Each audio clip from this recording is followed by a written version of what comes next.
All right, guys, congratulations to the Florida State Seminoles. That's the first thing we got to talk about. These guys did an incredible job, especially when it comes to game planning, when it came to making adjustments and just overall taking advantage of the opportunities that LSU gave them. We got to give credit to Florida State, man, because they balled out. They balled out, especially in the second half, and they proved why they're national championship contenders. They proved why they're a team that could potentially win the ACC and make the playoffs. And, man, you got to give credit to Jordan Travis, Keon Coleman, the rest of those guys out there, Mike Norvell, and Florida State, just Seminole Nation overall. Give credit to them. LSU, it sucks. Definitely a tough loss if you're an LSU fan because you were confident in your squadron. You brought back a lot of experience, especially coming off, I believe, either a 9 or 10 win season. You made it to the SEC championship game. You beat Bama, and to come out and play. I mean, they played fine in the first half. But they missed a lot of points, and I mean a lot of points in that first half.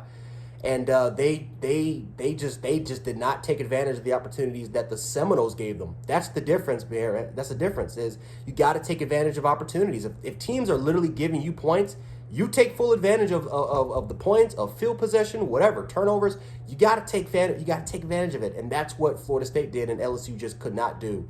So I know Brian Kelly is going to be pissed off. This coaching staff is going to be pissed off. The fan base, the players. Everyone's going to be pissed off, especially if you are an LSU supporter. And, yeah, it sucks to be them. It really does sucks to be them. And I know I got a lot of LSU fans that are subscribers. Man, I know that they're pissed because, man, it sucks. But, like I said, it's not the end of the world if you are an LSU fan or if you're part of that team. Listen, you could have lost by 50 points tonight. All you have to do is win the SEC.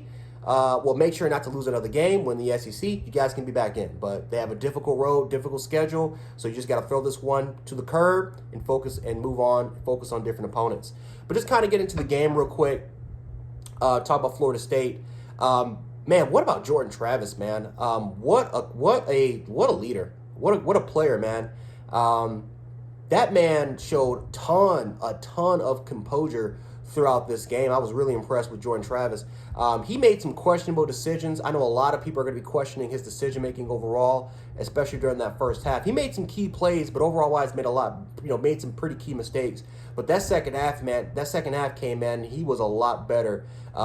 You got to respect the overall composure.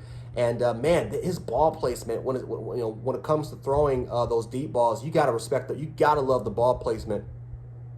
Giving his receivers, those freakish athletic receivers, just enough time for them to kind of come back, shield off the defenders, even though LSU defenders were in good coverage.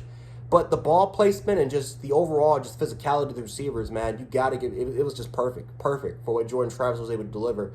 I thought the running game was way more physical in the second half. Again, I just talked about these freakish athletic receivers. Keon Coleman might just be one of the best. He proved tonight why he's one of the best receivers in the country. But, man, again, how physical he was, how he was able to shoot off defenders, his catch radius, and run after the catch ability, man, that rack.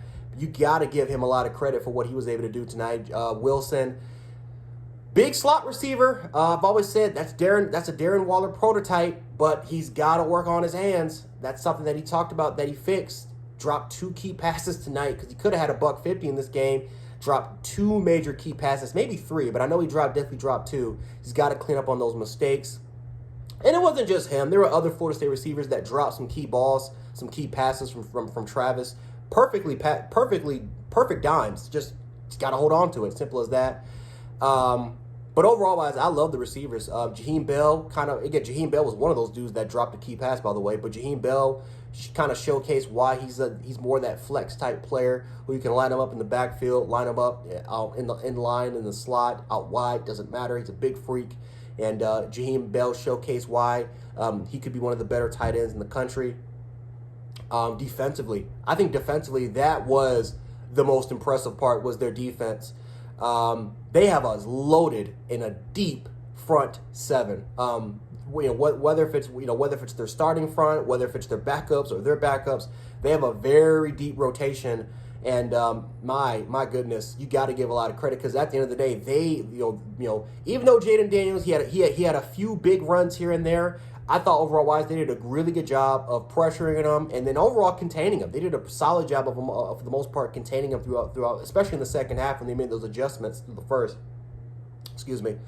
And Jared Verse, he made some impactful plays here and there, but he wasn't the key player. He wasn't the key star of this game.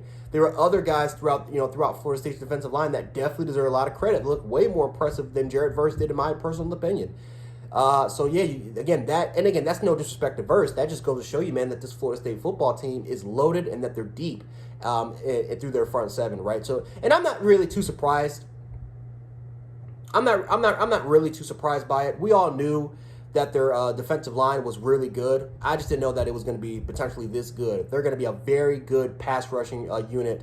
I can't wait to see what Florida State does, especially with that defensive line, because, man, they can have a lot of those key players potentially go to the NFL draft.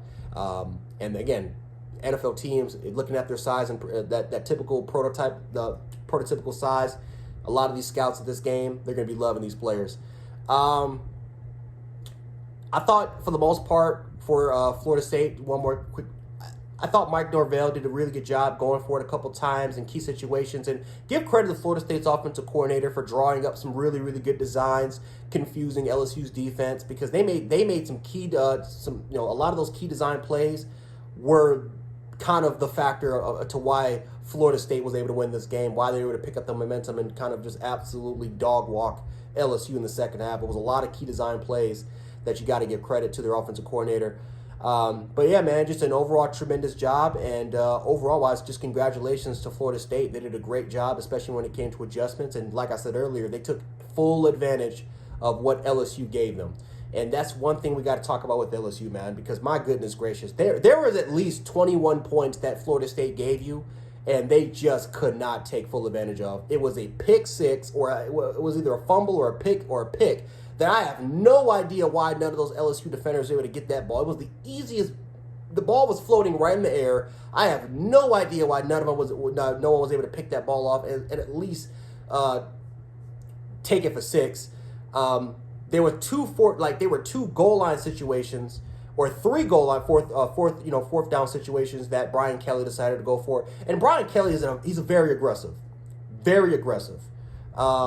He's not someone that's going to go for it. He's going to take the 3 points. He's a very aggressive head coach, especially when it comes to fourth and short situations. He is confident that LSU are going to pick it up. But man, I mean, Florida State stood him up all three times. Stood him up, and that's a lot of valuable points that they left off the board. Now, again, I mean, Florida State was still able to put up 40 points, 45 points. So even if they were to take some of those points, Florida State probably still would have won the game. But even if Florida State were able to, if LSU were able to get those points, that could have swung the momentum in their favor. Instead, you give them life. You give them life by sometimes not really covering some of those points. Like if they would have, the score could have been 23-14 going into half, and it becomes a lot different. It becomes way more difficult for Florida State to try to get right back into the game. So I don't know, those points could have been the difference. And I know a lot of fans will talk about that because that is controversial. The fact that Brian Kelly, you respect the fact that he's doing it, but when he's doing it too many times and now it's costing you valuable points, that might have to fall back on the head coach, right? You live by the gun, you die by the gun. And LSU died by the gun tonight. They had 21 points, and they did not take full advantage of those points. Just didn't. And you got to give credit to Florida State for taking advantage of the opportunities that was given to them, because that's the difference between the score being 45-24 instead of this game being way more closer, or potentially LSU being the ones to blow out Florida State for this game. Jaden Daniels didn't have his best game. I think we all know that. The running game got going a little bit, but they didn't take full advantage of that. I like what I saw from Brian Thomas. He had a 75-yard touchdown, but that was literally the game was over. But even you take the 75-yard, he had a solid game overall, and the same thing with Malik Neighbors. Mekhi Wingo was the star of this game. It's kind of shocking because I know a lot of people wanted Harold Perkins. They wanted to see what he did. Harold Perkins had a quiet day. But their defensive line was really good. Their defensive line was able to affect Jordan Travis. They were able to put a lot of pressure on him, especially in that first half.